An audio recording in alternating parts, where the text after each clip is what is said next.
శుభోదయం. మహాదేవ్యై చ విద్మహే విష్ణుపత్న్యై చ ధీమహి తన్నో లక్ష్మీ ప్రచోదయాత్. ఈనాటి విశేషం శరన్నవరాత్రి ఉత్సవాలలో 4వ రోజు శరన్నవరాత్రి అని చెప్పుకుంటున్నాం. శరత్కాలే మహాపూజ అంటుంది ధర్మ ప్రవృత్తి అనే గ్రంథం. ఈ శరదృతువులో అమ్మవారిని ప్రత్యేకంగా అర్చించాలి.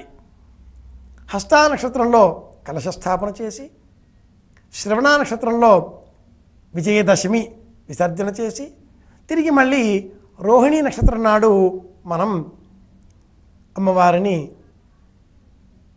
మళ్ళీ పూజ చేస్తాం. ఆటల తదియ అన్న పేరుతో హస్త, శ్రవణం, రోహిణి ఈ 3 కూడా చంద్ర నక్షత్రాలు.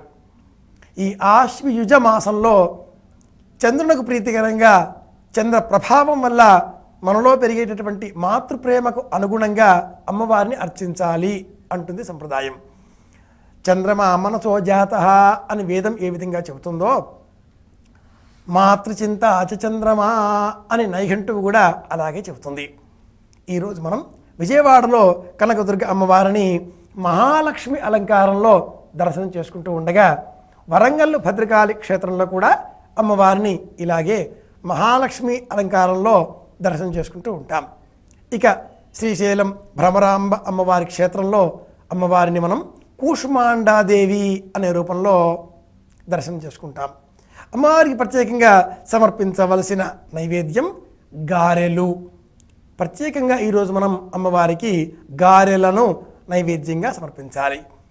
ఇక మరోవైపున అఖిలాండ కోటి బ్రహ్మాండ నాయకుడైన శ్రీ వెంకటేశ్వర స్వామి వారి బ్రహ్మోత్సవాలలో భాగంగా ఈరోజు స్వామివారు ఉదయం సింహవాహనంపై తిరుమాడ వీధుల్లో ఊరేగి అందరినీ ఆనందపరుస్తూ ఉండగా, తిరిగి సాయంత్రం వేళన స్వామివారు ముత్యాల పందిరి వాహనంలో తిరుమాడ వీధులలో విహరిస్తూ మనకు నేత్రానందాన్ని కలిగిస్తారు. ఆనందం మనకు శరీర సంబంధితమా మనస్సంబంధితమా అనుకుంటే మనస్సంబంధితమే అంటుంది ఉపనిషత్తు. కనుక మనం ఆనందమే కలిగి ఉండాలి, ఆనందమే అందరితో పంచుకోవాలి అనే ఉద్దేశ్యంతో ఇలా ఈ శరణాది ఉత్సవాలని సంప్రదాయం విశేషంగా సూచించింది. ఈ 4వ రోజున ప్రత్యేకంగా 5 సంవత్సరాల వయస్సు ఉండేటటువంటి చిన్నారి బాలికకు రోహిణి అని పేరు. ఈ చిన్నారి బాలిక 5 ఏళ్ల వయసు ఉండేటటువంటి బాలికకు ప్రత్యేకంగా గాజులు, అలంకరణ ద్రవ్యాలు, తిలకం వీటిని అందజేస్తే, అలా అందజేసినటువంటి వారికి కుమారి పూజ అనే పూజని నిర్వహించిన ఫలం ప్రయోజనం కలగడంతో పాటుగా సర్వరోగములు కూడా నివారింపబడతాయి. ఇది ఫలం అని కూడా మనకు దేవీ భాగవతం అనే గ్రంథం తెలియజేస్తుంది.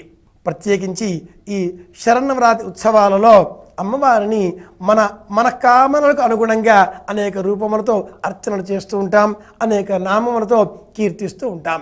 శ్రీమాత్రే నమః, శ్రీ మహారాజ్ఞే నమః, శ్రీమత్ సింహాసనేశ్వర్యై నమః. ఈ 3 నామములు ఒక వరుస కాగా మిగతా నామావళి అంతా కూడా ఒక వరుస అంటూ పండితులు చెబుతూ ఉంటారు.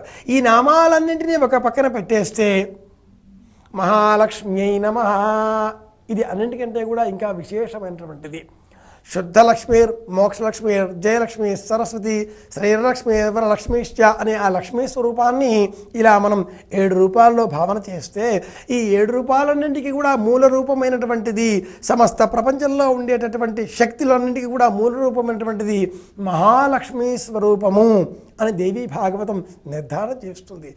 తొలుతగా ఈ మహాలక్ష్మీ స్వరూపమే ఆవిర్భావం చెంది ఆ పిమ్మట తనలో నుంచి మహాకాళి, సరస్వతి రూపాలని విభజనలుగా ఈ విధంగా అందించింది.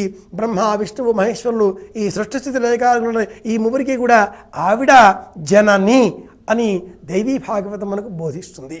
కనుక ఈరోజు మనం ఈ 4వ రోజున ఈ విధంగా అమ్మవారిని స్తోత్రం చేద్దాం. మహాలక్ష్మి అలంకారంలో దర్శనం చేసుకుందాం. భ్రమరాంబాదేవి యొక్క సన్నిధానంలో ఉండే కూష్మాండేవి అలంకారానికి అనుగుణంగా గారెలు నైవేద్యంగా సమర్పిద్దాం.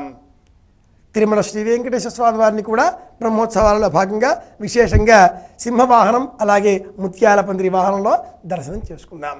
ఇవి ఈనాటి విశేషాంశాలు. అందరికీ ఆనందం కలగాలి అని కోరుకుంటూ శుభమస్తు.